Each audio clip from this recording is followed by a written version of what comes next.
Hey music fans, as a roadie I had this great opportunity to tour with all these bands. I wrote a book about my experiences on the road and it was the #1 new release on Amazon and Bios and it's now sold millions of copies on Kindle. I'm Joel Roadie and this is my podcast, Party Like a Rock Star.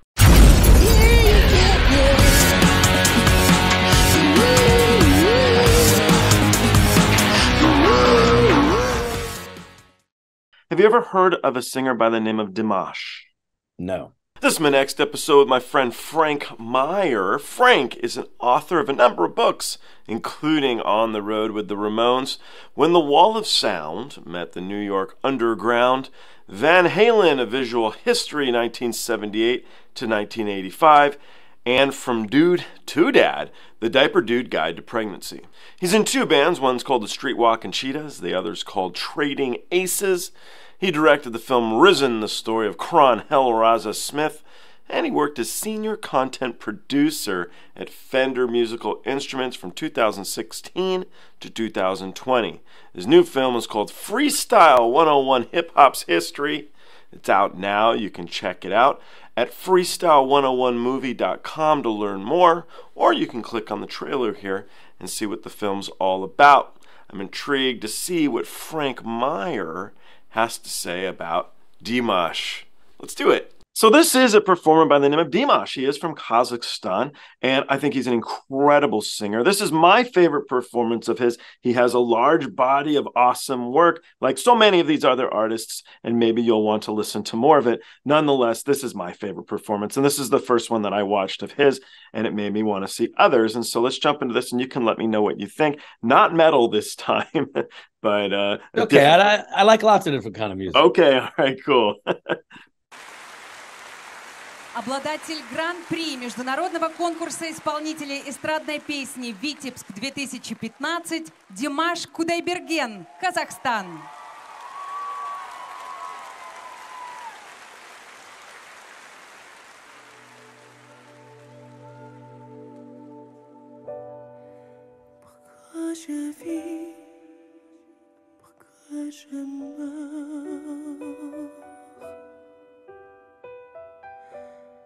Pourquoi je ris, pourquoi je pleure? Voici le S.O.S. Tant de rien en détresse. J'ai mûri, pierre sur terre. Je me prendrai boisson. Soldat de ma peau, je voudrais voler mon dernier je me sentais plus beau de nous.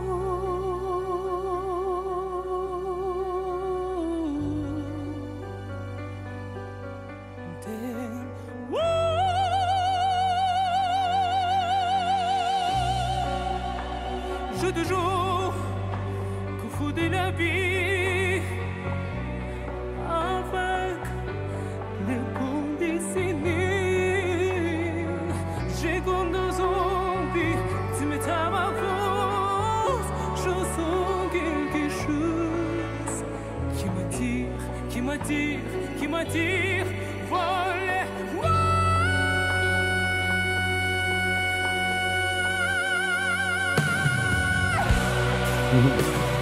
oh, le tout.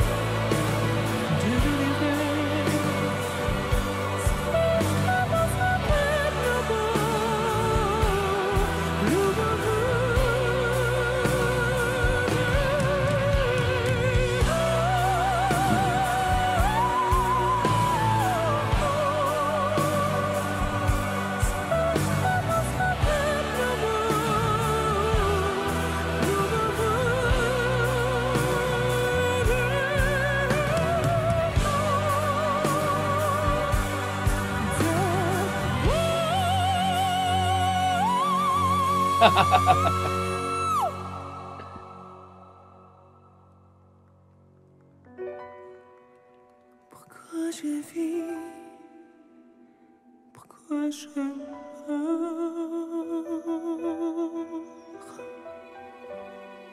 pourquoi je ris, pourquoi je pleure.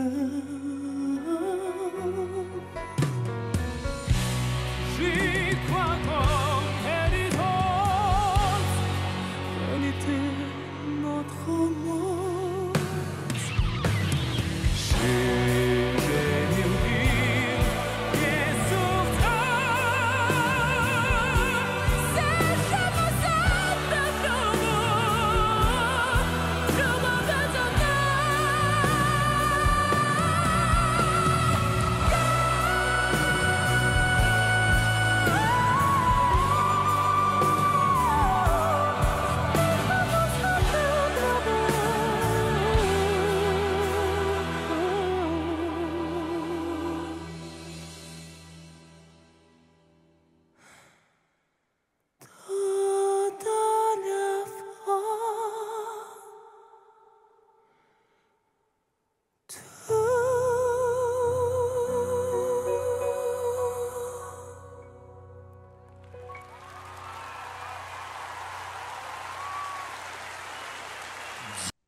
What'd you think about that? That was insane. Well, I'll tell you. So, as a vocalist myself, and I kind of even hate to call myself a vocalist if that means I'm in the same category as that guy, because he was doing things with his voice that are pretty much opera level. You know what I mean? Like, that's not a pop singer. That's not a rock singer. That's a real singer right there. Like someone who could go on Broadway without a PA system and sing to the back row. Someone that is clearly trained, but also is putting in a lot of emotion into their vocal. But on a technical level, what that singer is doing that you almost don't hear because no one can really do this, which is this complete ability to go from a baritone to a soprano to a tenor to a falsetto with complete shimmery swimming like ease. And most singers, myself included, it's hard to just scoop all the way up through all those ranges without hearing these little kind of blips. It's like you kind of go to your baritone, and then when you want to jump up, you almost have to kind of switch voices a little bit. And I've heard singers, Freddie Mercury in the rock world, one that could just go to these. Justin Hawkins is another one who can go from really low. But what that singer was doing that I don't really hear very much is within like a line would go from a baritone straight up to a falsetto without noticing like any difference. It's just whoop, right up there. It was almost sounded like four different vocalists trading lines in terms of like the difference of tones he was getting without you noticing that he was switching, voices. Yeah. And I don't mean switching voices isn't really the right terminology, but you know what I mean? Like most vocalists are a baritone, or they're a tenor, or they're a soprano, or they've got a really strong falsetto. Maybe they're a high tenor with a really strong falsetto. And occasionally you get one or two, a singer that, hey, I can do this and this. You don't get very many that can do all of them seamlessly without you noticing and do it that quickly within a phrase. That's insanity. Like, so that's some Eddie Van Halen level singing there. People now, I love that Eddie Van Halen's just become a term for greatness. People go, oh man, he's Eddie Van Halen with that. And what it means is people don't even know who Eddie Van Halen is. And they say, oh, you're Eddie Van Halen. It means you're a genius at this. There's no one better. You're at the top of your game.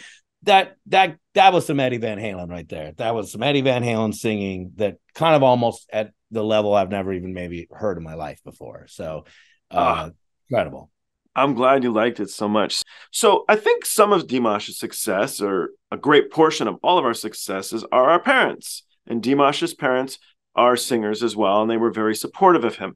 I know you just lost your mom a few days ago, and you wrote a beautiful thing that I read about how awesome she was to you and your brother, and how supportive she was towards the arts and to you two, driving you, and this stuff and him to auditions and all that. It was really beautiful what you put together. And one of the stories I had heard was about Brecken sleeping in a coffin. And I thought maybe there was a chance there's a fun story about this that might bring a smile about your mom. Because I was wondering, what did your parents think about him sleeping in his coffin? Well, it's funny you bring that. So that story, though, it is a funny story, was actually when we were staying at our dad's up north, because at some point they had gotten divorced. And so we would spend, summers and different parts of the year up north with our dad in the Bay Area. And then we generally lived with our mom and in LA. And Brecken and I, when we were little kids, shared a bedroom with bunk beds. And we would use that space, we would sort of we would drop a sheet down between the bunk beds and turn it into a stage. And then we would put on plays for our parents. And so on our mom's side, what she got a lot of is anytime they would have company over or any sort of friends or anything where we could essentially steal their thunder and limelight, we would be like, they'd be in the middle of dinner. We'd be like, ladies and gentlemen, Frank and Brecken got a crazy show for you. And then we throw on a Crocus album and lip sync a song and play with our stuffed animals and do some wacky play. And they would all just be sitting there like, this is terrific. That same energy and love of being theatrical translated when we would go up and see our dad. And I'm trying to remember what was the initial inspiration. I don't know, but I'm wild guessing it's that we saw, either the movie Dracula, maybe the 70s version, or maybe we saw Love at First Bite, or what was the one with I don't know, we saw some dopey Dracula movie, and Brecken went to my dad and said, or his dad, my stepdad, and said, Dad, I want to sleep in a coffin. Could we make that happen? And my dad was like, yeah, I think so. And so he built a black box. He didn't go out and buy a coffin. He built a black box that was big enough for Brecken to sleep in, and then spray painted the whole thing black and got hinges and even put a little top on it. But of course it didn't lock or anything, so he could pop it open and for probably 2 years, and it could not have possibly been good for his back, to sleep on a wooden box. But yeah, he slept in that thing for a long time. And the other funny thing that you mentioned is, do you remember He-Man? Sure. Yeah, and do you remember that there was a Castle Grayskull play set, like a big, and it was kind of one of those super awesome. Somehow Brecken for his birthday asked my dad for that, and he got it. So in Brecken's room, there was a bed that he did not sleep on and took up most of the room, but they wouldn't get rid of the bed he had. They were like, well, you can sleep in the coffin next to the bed. We're keeping a real bed in case you decide in the middle of the night this is a bad idea. So there was a unused bed, a giant coffin, and a Castle Grayskull, and that was it. That took up all the floor space in the room. You kind of couldn't really walk in there without either being in the castle situation, standing above a coffin, or sitting in a dusty old bed that no one slept in. Oh, it's great to be a kid again, right? That's awesome stuff. I do think that was a cool. I mean, I'm sure one could make an argument that well, really, what are you doing psychologically to your kid having him sleep in a coffin? But I feel like it was a cool move because it was sort of entertaining your kid's imagination, Yeah, I think it's okay. I bought a mummy, bought an Egyptian mummy. Oh, that's cool. It's you're not putting that in my house. I'm like, well, I have to put it somewhere because I bought it. And so she's like, you're not putting a dead body inside the house. I'm not going to let you do that. And someone stole my mummy before I was able to pick it up. Yeah.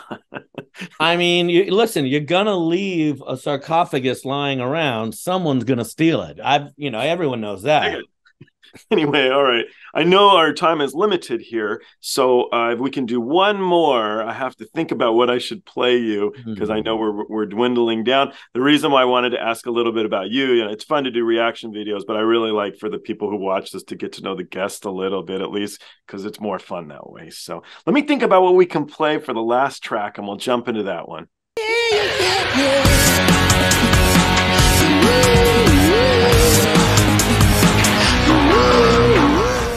Hey, the podcast is over. What are you still doing here? Well, while you're here, like and subscribe. Thanks.